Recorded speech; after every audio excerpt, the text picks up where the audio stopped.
আসসালামু আলাইকুম crochet lovers, কেমন আছেন সবাই? আশা করি সবাই খুব ভালো আছেন। তো স্ক্রিনে যে গ্রিন স্কোয়ারগুলো দেখতে পাচ্ছেন, এই গ্রিন স্কোয়ারগুলো আজকে আমি আপনাদেরকে তৈরি করে দেখাবো। তো এগুলো আমি চাইনা এনুল সুতা দিয়ে তৈরি করছি। আপনারা যে কোনো সুতা দিয়ে তৈরি করতে পারেন, সামারিয়ান বা নয়তার যে কোনো সুতা দিয়ে আপনারা তৈরি করতে পারেন। ভিডিওটি ভালো লাগলে একটি লাইক শেয়ার কমেন্ট করে আমার পাশে থাকার অনুরোধ রইল।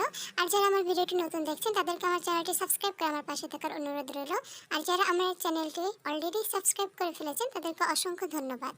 তো চলুন মূল ভিডিওটি শুরু করা যাক। প্রথমে আমি কমলা কালারের সুতা নিয়ে নিয়েছি। তো আমি প্রথমে একটি ম্যাজিক রিং তৈরি করে নেব। কিভাবে আমি তৈরি করছি একটু লক্ষ্য করে দেখুন। আমার ম্যাজিক রিং তৈরি করা হয়ে গিয়েছে। এখন একটি চেন করে এই ম্যাজিক রিংয়ের ভিতর দিয়ে একটি সিঙ্গেল ক্রোশেট করে নেব।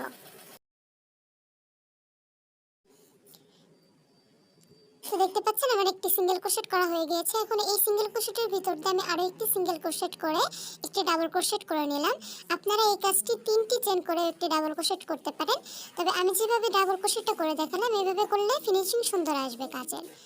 তো আমার এই ম্যাজিক রিংয়ের ভিতরে মোট 11টি ডাবল ক্রোশেট করতে হবে।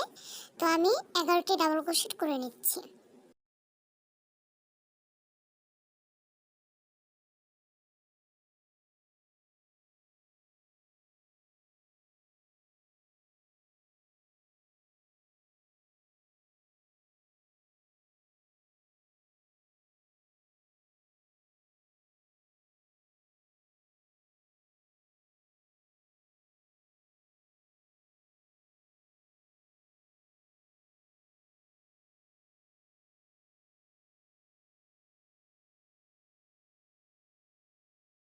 আমার এখানে মোট 11টি ডাবল ক্রোশেট করা হয়ে গিয়েছে।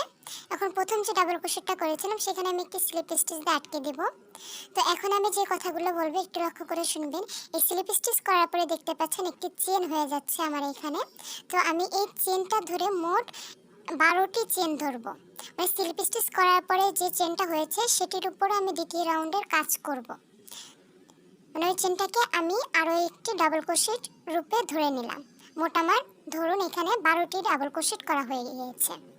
তবে আপনারা এই চেনটা না ধরে এখানে আরও একটি ডাবল ক্রোশেট করে নিতে পারেন। কিন্তু আমরা যে স্টিচটা দেই আর কি এখানে, তো এই স্লিপ স্টিচ দেওয়ার পরে যে চেনটা করা হয় এখানে অনেকটা জায়গা ফাঁকা থেকে যায়। কাজ করার পরেও জায়গাটা অনেকটা ফাঁকা থাকে। সেই কারণে ধরুন এই স্লিপ স্টিচের উপরে যদি আপনারা আরেকটি চেনের কাজ করে নেন তাহলে আর ফাঁকা থাকবে না, ফিনিশিংটাও সুন্দর আসবে। আশা করি আপনাদেরকে আমি বোঝাতে পেরেছি। আমার কথা না বুঝতে পারলেও আপনারা আমার ভিডিওটি একটু লক্ষ্য করে দেখবেন যে আমি কিভাবে দেখাচ্ছি, কিভাবে কাজটি করছি, তাহলে বুঝতে পারবেন যে আমি কাজটি কিভাবে করে নিয়েছি। অ্যাকচুয়ালি আমি আপনাদেরকে যে কোনো কাজই দেখাই না কেন সেটা আমি খুবই সুন্দরভাবে দেখাই যাতে ফিনিশিংটা আমার সুন্দর আসে। কারণ যে কোনো কাজ করলে ফিনিশিং সুন্দর না আসলে সেই কাজটি কখনোই সুন্দর লাগবে না, আপনি যত সময় আর শ্রম দিয়ে কাজটি করেন না কেন। তাই আমি যে কোনো কাজেরই ফিনিশিংটা খুবই সুন্দর করে দেখানোর চেষ্টা করি।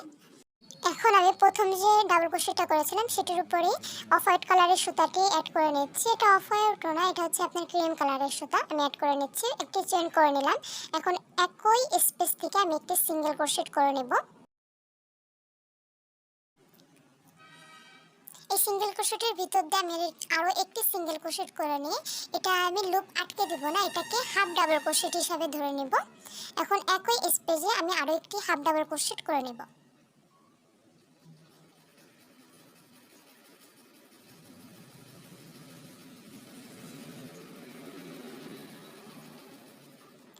তো এখন আমি এই দুটাকে একটি ডাবল ক্রোশেট করে নেব। দেখতে পাচ্ছেন আমি কাজটি কিভাবে করেছি। এখন দুটি চেন করে নিলাম। দুটি চেন করে নিয়ে তারপরের যে ডাবল ক্রোশেটটা আছে সেটির উপরে আমি দুটি হাফ ডাবল ক্রোশেট করে, দেখুন একটি হাফ ডাবল ক্রোশেট করেছি, আমি আরও একটি হাফ ডাবল ক্রোশেট করে নেব। তারপরে এই দুটিকে আমি একটি ডাবল ক্রোশেট করে নেব। এই দুটির ভিতর দিয়ে আমি একটি লুপ করে নেব। আবারও দুটি চেন করে নেব। তারপরে যে ডাবল ক্রোশেটটা, সেই ডাবল ক্রোশেটের ভিতরে আমি আবারও একইভাবে দুটি হাফ ডাবল ক্রোশেট করে নেব। তারপরে এই দুটিকে একটি ডাবল ক্রোশেট করে নেব। তো দেখতে পাচ্ছেন আমি কাজটি কিভাবে করছি। তো আমি এই সেম ভাবে পুরো রাউন্ডটি কমপ্লিট করে নেব।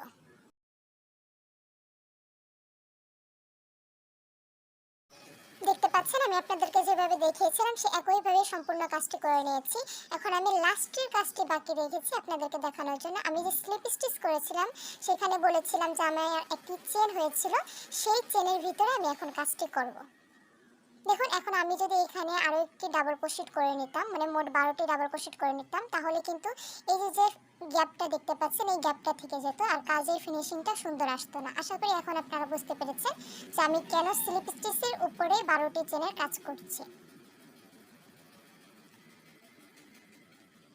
এখন দুটি চেন করে নিয়ে প্রথম যে ডাবল ক্রোশেটটা করেছিলাম, মানে হাফ ডাবল ক্রোশেট করে যে একটি ডাবল ক্রোশেট করেছিলাম সেটার উপরে একটি স্লিপ স্টিচ দিয়ে আটকে নেব। তো এখন দেখুন প্রত্যেকটি হাফ ডাবল ক্রোশেটের যে দুটি চেনের যে গ্যাপ রেখেছিলাম মাঝে, প্রত্যেকটি গ্যাপ কিন্তু একই সমান এসেছে। আর যদি আমি 12টি ডাবল ক্রোশেট করে আবার স্লিপ স্টিচের চেনটাও থেকে যেত তাহলে কিন্তু আমার ওই স্লিপ স্টিচের যে চেনটি আমি করেছিলাম সেটির গ্যাপ থেকে যেত আর দেখতে খারাপ লাগতো কাজটি।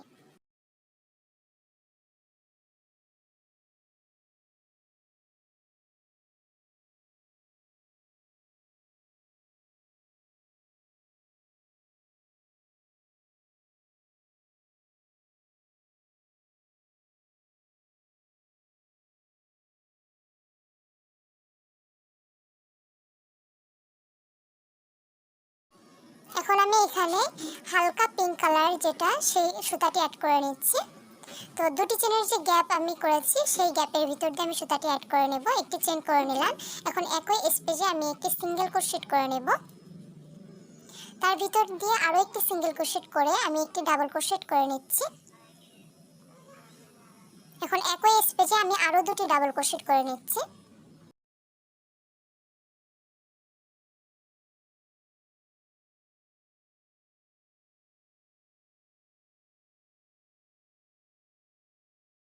তো আমার তিনটি ডাবল ক্রোশেট করা হয়ে গেছে। এখন দুটি চেন করে নিচ্ছি। তারপরের যে ফাঁকা স্পেস দুটি চেনের সেখানেও আমি তিনটি ডাবল ক্রোশেট করে নেব।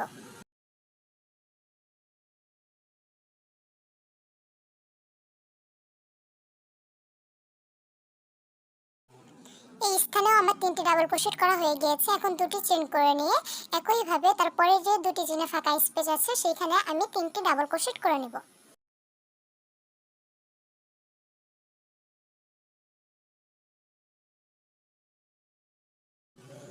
তো আমি আপনাদেরকে যেভাবে দেখালাম এই সেম ভাবে এই পুরো রাউন্ডটি কমপ্লিট করে নেব।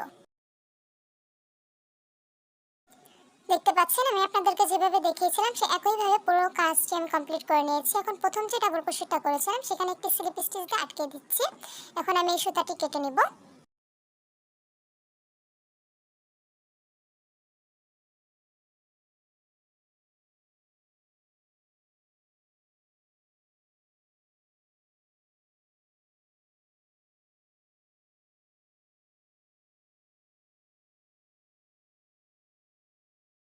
এখন এখানে আমি ডিপ পিঙ্ক কালার যে কালারটা সেই কালারটা আমি অ্যাড করে নিচ্ছি। তো দুটি চেনের যে ফাঁকা স্পেস আমি তৈরি করেছিলাম সেই স্পেসের ভিতর দিয়ে আমি সুতাটি অ্যাড করে নিলাম। এখন একটি চেন করে নিয়ে একই স্পেসে আমি একটি সিঙ্গেল ক্রোশেট করে নিচ্ছি। তার ভিতর দিয়ে আরো একটি সিঙ্গেল ক্রোশেট করে একটি ডাবল ক্রোশেট করে নিলাম। এখন এই একই স্পেসে আমি আরো দুটি ডাবল ক্রোশেট করে নিচ্ছি।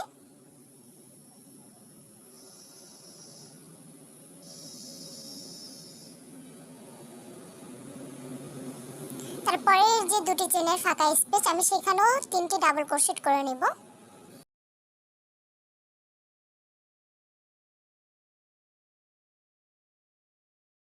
আমার এই স্পেসেও তিনটি ডাবল ক্রোশেট করা হয়ে গিয়েছে। এখন দেখুন তারপরের যে স্পেসটি আমি সেখানে ট্রিপল ক্রোশেট করব। ডাবল ক্রোশেট নয় ট্রিপল ক্রোশেট করব। আপনারা দেখতে পেরেছেন আমি দুটি পেঁয়াজ দিয়ে নিয়েছি সুতাকে, তারপরে একটি ট্রিপল ক্রোশেট করে নিলাম। তো এখানে আমি প্রথমে মোট তিনটি ট্রিপল ক্রোশেট করব। তো আমি আপনাদেরকে যেভাবে দেখাচ্ছি এই একইভাবে ট্রিপল ক্রোশেট করে নেবেন। আবার সুতাকে দুটি প্যাচ দিয়ে আমি আরো একটি ট্রিপল ক্রোশেট করে নেব।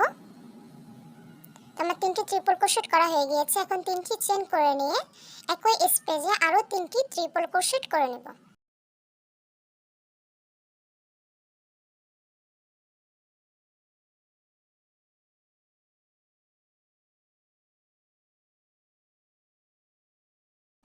তো আমার 3টি ট্রিপল ক্রোশেট করা হয়ে গিয়েছে। এখন দুটি চেনের যে ফাঁকা স্পেস সেখানে আমি 3টি ডাবল ক্রোশেট করে নেব।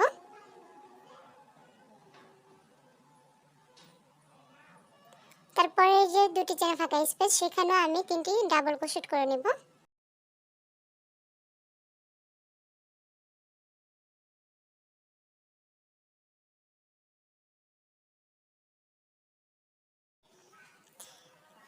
দেখুন আমার 3টি ডাবল ক্রোশেট করা হয়ে গিয়েছে। এখন তারপরে যে ফাঁকা স্পেস সেখানে আমি একইভাবে 3টি ট্রিপল ক্রোশেট করে নিচ্ছি।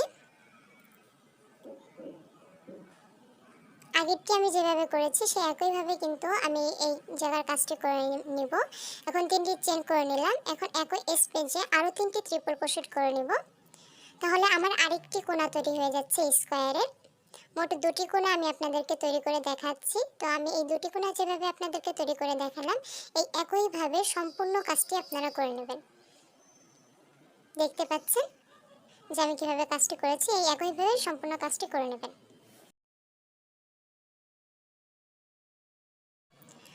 তো আমি যেভাবে আপনাদেরকে দেখিয়েছিলাম সে একইভাবে সম্পূর্ণ কাজটি করে নিয়েছি। এখন প্রথম যে ডাবল ক্রোশেটটা করেছিলাম সেখানে একটি স্লিপ স্টিচ দিয়ে আটকে নিচ্ছি। তো এখন হচ্ছে আমি লাস্ট রাউন্ড করব। লাস্ট রাউন্ড করার জন্য আমি যে ডাবল ক্রোশেটের উপরে স্লিপ স্টিচ দিয়ে আটকে নিলাম সেখানেই একটি চেন করে নেব। চেন করে নিয়ে একই স্পেস থেকে একটি হাফ ডাবল ক্রোশেট করে নেব। একটি হাফ ডাবল ক্রোশেট করে নিলাম। তারপরে যে ডাবল ক্রোশেট সেটির উপরে আমি একটি হাফ ডাবল ক্রোশেট করে নেব। তারপরের প্রত্যেকটি ডাবল ক্রোশেটের উপরে আমি একটি হাফ ডাবল ক্রোশেট করে নেব। যেভাবে আমি আপনাদেরকে স্ক্রিনে দেখাচ্ছি সেভাবে আপনারা কাজটি করে নেবেন।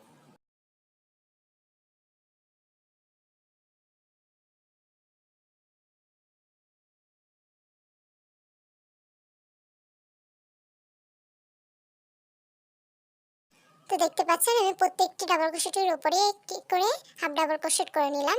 এখন এই কোণার সাইডটাতে 3টি চেনের যে ফাঁকা স্পেস সেখানে আমি প্রথমে 3টি হাফ ডাবল ক্রোশেট করে নিচ্ছি। তারপরে 3টি চেন করে নেব।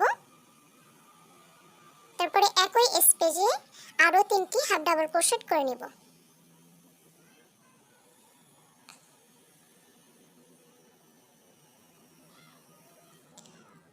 তারপর থেকে প্রত্যেকটি ডাবল ক্রোশেটের উপরে আমি একটি করে হাফ ডাবল ক্রোশেট করে নিচ্ছি।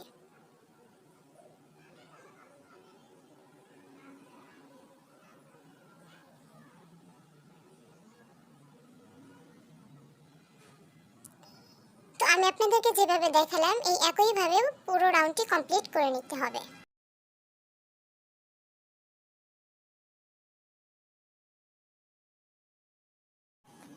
তো আমি সম্পূর্ণ রাউন্ডটি কমপ্লিট করে নিয়েছি আপনাদেরকে যেভাবে দেখিয়েছিলাম। তার প্রথম যে হাফ ডাবল ক্রোশেটটা করেছিলাম সেখানে একটি স্লিপ স্টিচ দিয়ে আমি সুতাটি কেটে নেব।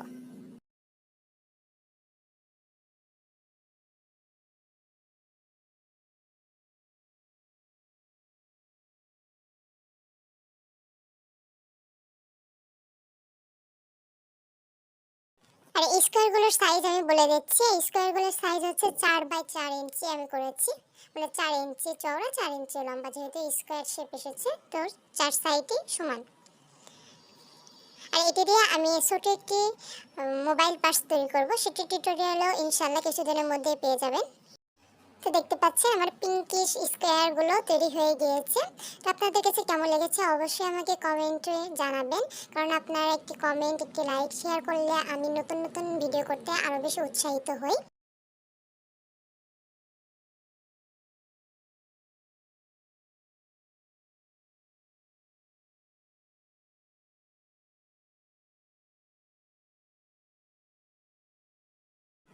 ওকে, আজকে ভিডিওটি এই পর্যন্তই। ভালো থাকবেন আর দোয়া রাখবেন। আমাকে সাপোর্ট করে আমার পাশে থাকার অনুরোধ রইল। আল্লাহ হাফেজ, বাই বাই।